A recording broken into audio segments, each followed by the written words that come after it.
Привет, мои дорогие!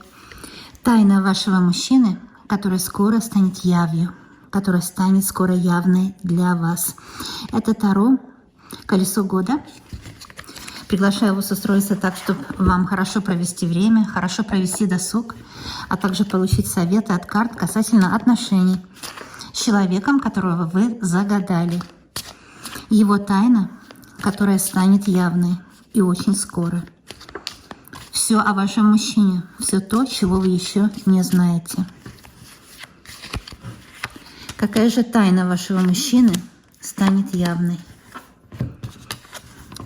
Как вы видите, здесь очень оригинальный ответ дает Таро.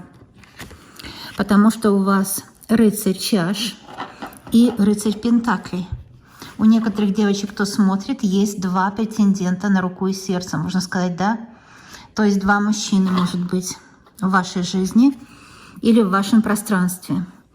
Оба могут быть достойными партнерами, потому что карта Солнца – это карта мужчины, его мужской сильной энергетики, яркой, светлой.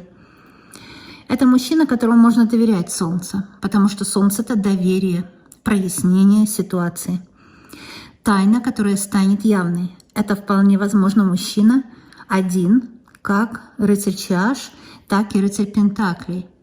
Только мужчина в разных ипостасях, можно сказать, да? Здесь он любимый, здесь спальня, рыцарь чаш.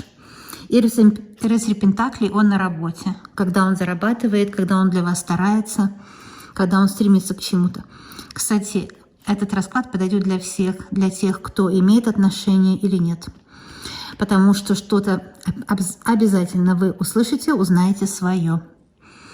Я могу сказать, что у многих проиграется, как это разные грани характера одного человека, как бы его разные маски, которые он надевает. Но маски надевают все люди. Для работы там маска деловая, да, для любви такая наоборот, расслабленная такая. Себялюбие. У мужчины есть себялюбие в постели, но это необходимо, кстати, потому что если он себя не будет любить, у него это дело не получится. Вы знаете, о каком деле идет речь. Очень интересный пока идет расклад, очень интересный. Развитие отношений. Вы знаете, он вам не говорит, что для него отношения с вами – это номер один в его жизни. Тройка чаш. Он боится вас потерять, он хочет развития отношений. Тройка чаш – очень хорошая карта любви. Он вам не рассказывает о том, что у него была потеря в жизни. Это его тайна, потому что он боится вашей ревности. Он боится, что вы начнете ревновать к тому, что уже не актуально для него. И ему придется себя объяснять, растолковывать. Он не любит это. Он не любит объяснять свои поступки. Он не любит оправдываться. Ему страшно, ему боязно, можно сказать, да? Ему страшно, что ему придется оправдываться за какие-то свои старые прегрешения. Потому что он уже больше не в тех отношениях. Да, вот видите, они у него, он похоронил их, они у него прошли, кончились те отношения какие-то. Но это остается в тайне, потому что с той другой женщиной у него была другая жизнь. Хорошая или плохая, не в этом суть, именно по этому раскладу. А по этому раскладу суть в том, что у него уже с этой женщиной больше жизни нет. Там разлука получилась. Карта смерть говорит, все осталось в прошлом. Но вот в чем дело. Когда я дополняю сюда тройку чаш, расклад немножко меняется. И по нему видно, что да, и с той женщиной у него в прошлых жизней, может быть, он расстался с ней 3 года назад или 10, неважно сколько времени назад. Но у него с ней были свои праздники. Тройка чаш говорит, что, может быть, 3 года, 3 месяца, 3 дня, у кого как. Что-то связано с цифрой 3. Вот именно в цифре 3 есть эта тайна. У мужчины с этой женщиной связаны были тоже праздники. Тоже какие-то достижения, праздники, какой-то успех.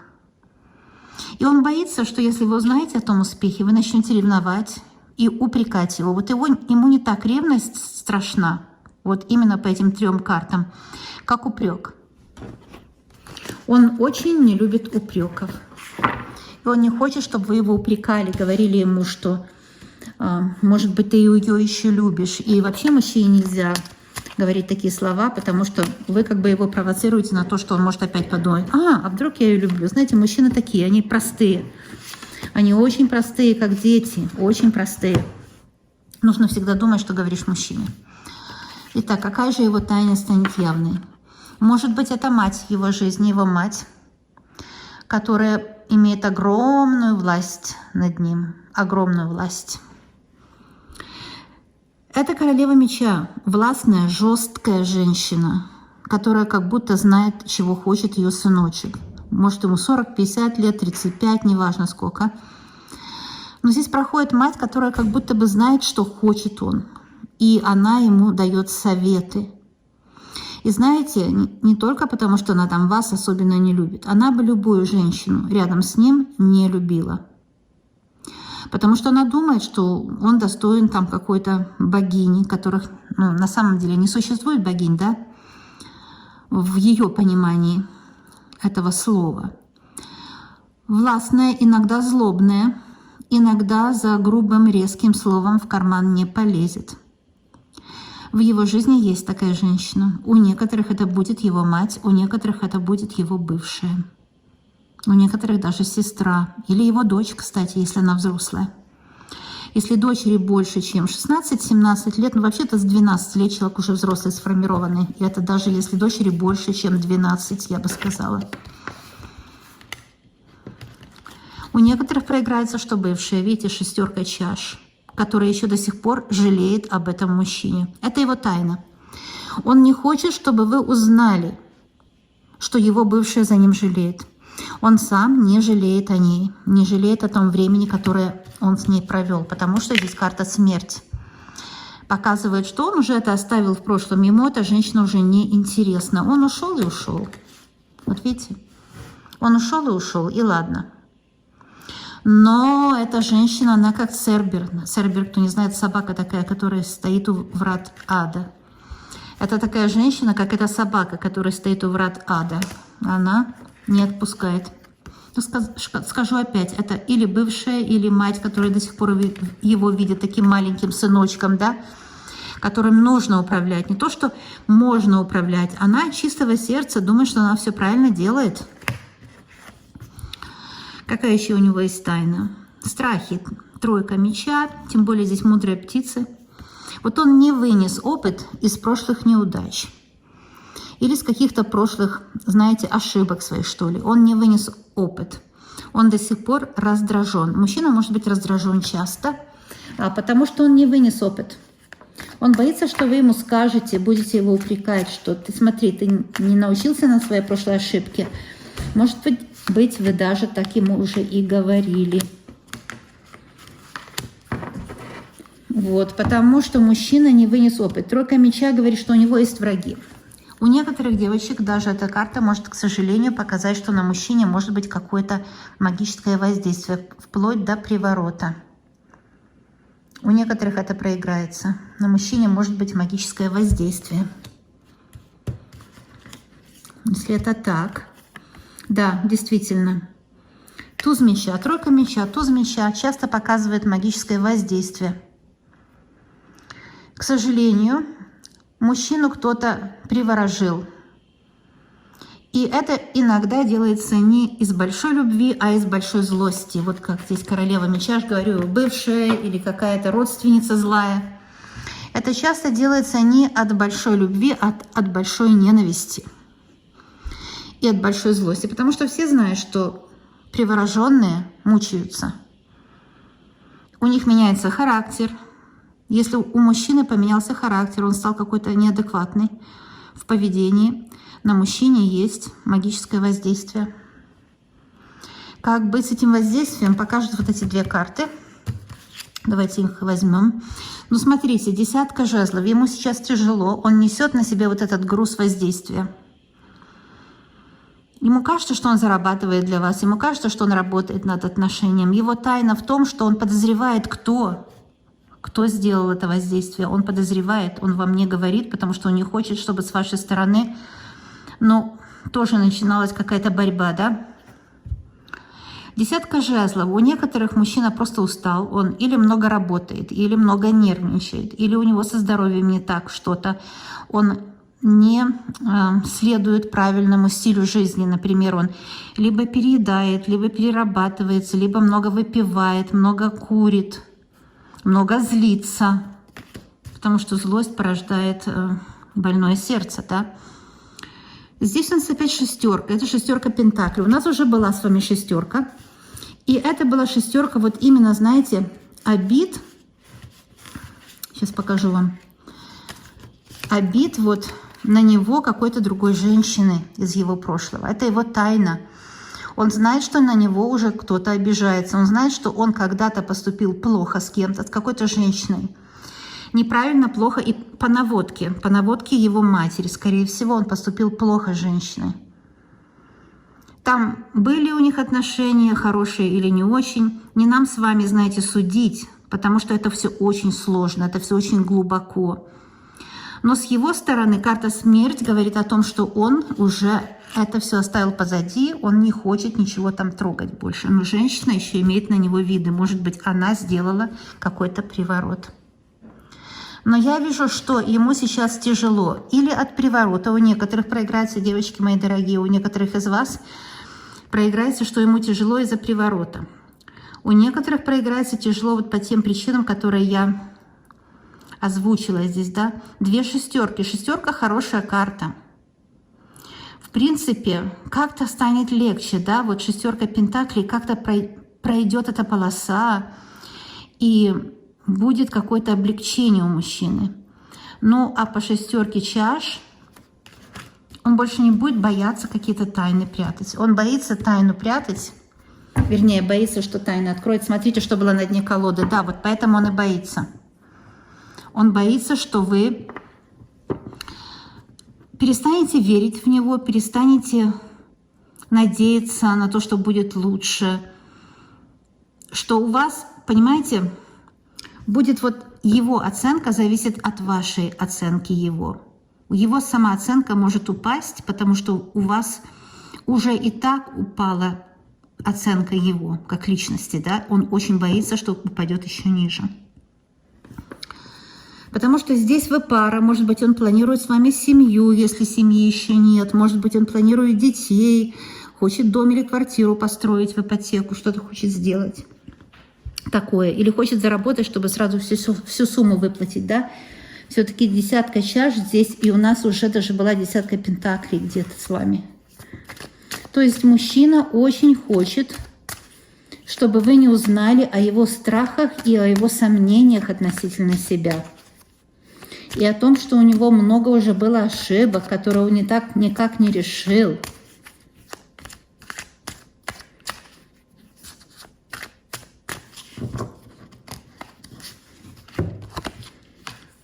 Пятерка меча. Это могут быть какие-то семейные ссоры. Он боится, что вы узнаете, что у него в его семье родителей не так все просто и шоколадно, как он вам когда-то описал. Есть или дядя, или тетя, или брат, или сестра, с которыми много лет уже никто не разговаривает. Есть какой-то конфликт скрытый, опасный конфликт. 5 человек вовлечено.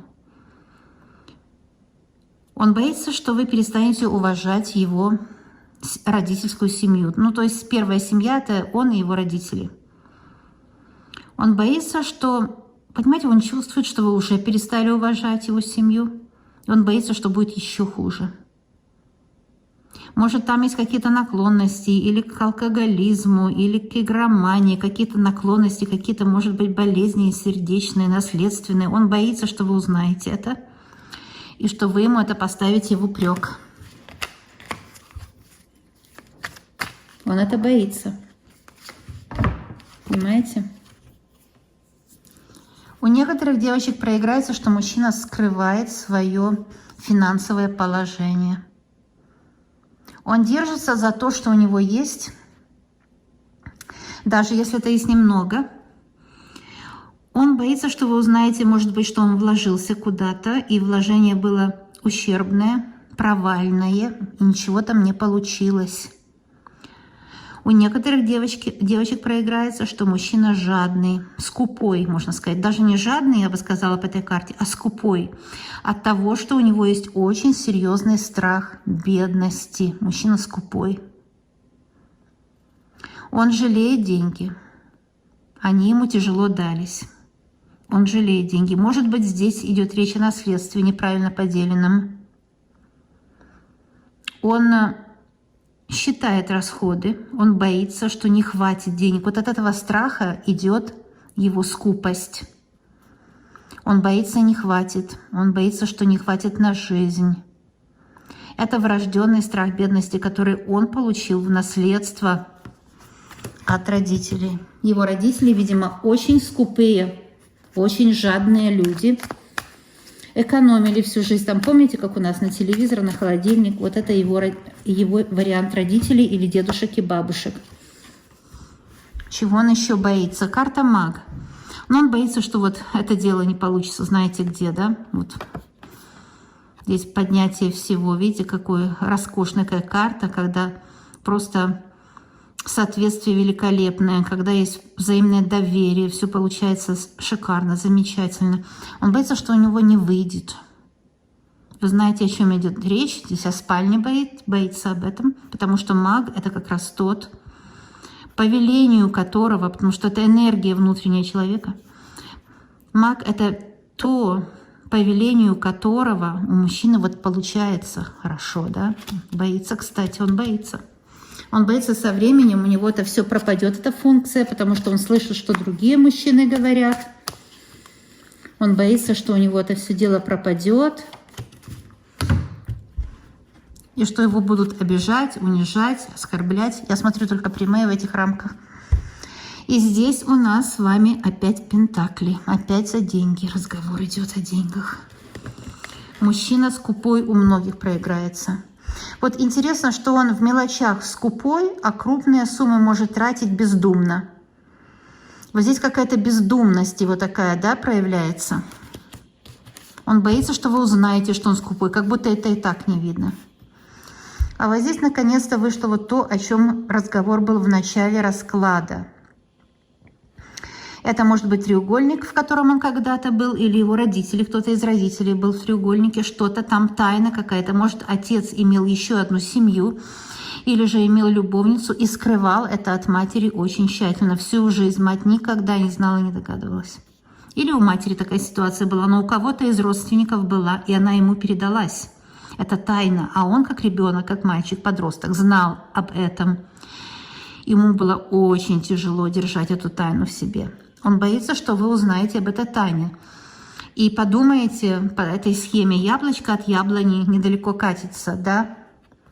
Он боится, что вы подумаете тоже на эту тему. Вот яблоко от от яблоньки. У некоторых проиграется, что он был в треугольнике сам. Он из него вышел, но эти мечи до сих пор его пугают. Потому что это напряжение ему испортило даже здоровье, здесь выходит. И теперь он очень боится, что вы скажете: а, раз ты уже когда-то был в треугольнике, ты опять на это способен. Ну, посмотрим, если сейчас что-то касательно этого, что он скрывает. Король жезлов. В принципе, король жезлов — это достойный мужчина и довольно честный. Я бы сказала, или это было у его родителей касательно треугольника, или даже четырехугольника, кстати. Ну, там не было уже ни чувств никаких, вот такая обязаловка, как говорят, да.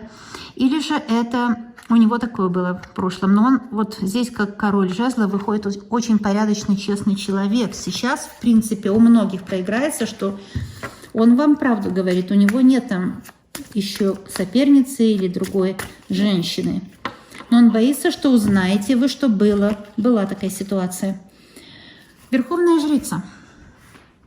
Вы здесь пара. На самом деле вы рождены были, чтобы быть вместе. И Верховная жрица вместе с картой маг. Вы Верховная жрица, а он маг. Это идеальный союз. Это духовный союз, такой как близнецовое пламя. Это сильный союз двух сильных людей. Да, он боится, скорее всего, боится вас потерять. Скорее всего, боится показать свои слабые стороны, которые у него есть, как у каждого. И я их подробно описала, судя по тем картам, которые выходили. И здесь он четко знает, что ваша встреча была запрограммирована во Вселенной. Вы предназначены друг для друга. И он вот по этому раскладу он даже боится как бы дышать, да? Ну, может, он не говорит вам, не признается в этом. Потому что видит, что вы для него идеальный вариант, боится спугнуть свою удачу. Может быть, вы здесь или зарабатываете больше, или вы умнее, или вы вот можете все и по дому, и заработать, и, в общем, такая, ну, настоящая госпожа. А он чувствует, что он не дотягивает. Он боится, что он не сможет вам соответствовать, а соответствовать ему вам хочется. Очень хочется. Вот по этому раскладу здесь четко у очень многих проиграется, что мужчина может быть внешне быть даже наглый, даже вот какой-то скандальный, но внутренне это все из-за страха. Знаете, как собака, которая кусает, потому что боится. А боится он одного, что вы его увидите с недостойной стороны. Потому что он ценит ваше достоинство, даже если не говорил вам еще об этом, но скажет. После этого расклада, вот гарантию дает расклад, что скажет, у очень многих скажет. И вы сразу поймете, и сразу вспомните этот расклад, и сразу поймете, что мужчина этот дорожит вами, поэтому он как-то таинственно, иногда странно себя ведет. Так что вот, мои дорогие девочки и мальчики. Кстати, мальчики тоже смотрите. Здесь можно наоборот все сделать и посмотреть свою даму сердца, так сказать, да, либо же о себе что-то узнать. Мальчики узнают о себе что-то, и это для них очень даже может помочь. Очень может помочь. Так что всем хорошо смотреть такие расклады. Ну вот, мои дорогие, мощно карты сегодня поработали. Карты Таро поработали. Я сейчас нахожусь в Атлантической Канаде. Вы сейчас видите из-за окна у меня вид. Я вам даже покажу. Ну, поскольку мы же с вами дружим, да. Это дом моей дочери. И провинция называется Нью-Брансвик. Вот так красиво очень из окна. Эта река впадает в океан. И это вот именно то место, где идет смешание соленой воды с пресной. Там остров, это остров, то, что вы видите впереди. Вот такой у нее вид из балкона. Я сняла еще очень много других видео об этом. Можно смотреть у меня на других каналах. Кстати, переходы на мои другие каналы есть под каждым видео. Если кому нужна чистка, я ни за что денег не беру. У меня есть каналы, соответствующие названию. Там пользуйтесь себе на удовольствие, на помощь. Еще хочу напомнить всем, что меня никогда не было в ТикТок. Я никогда не спрошу деньги за расклады. Так что, чтобы вы знали. Ну и в Инстаграм я никогда не скажу, платите столько и получите расклад. Никогда. Это не я, если под моим именем это спрашивают. Так что вот, ко мне нужно приходить, чтобы получить такие расклады, которые просто вас, знаете, настраивают на волну размышления, открывают будущее. Обязательно. А также вы проведете с огромной пользой для себя досуг.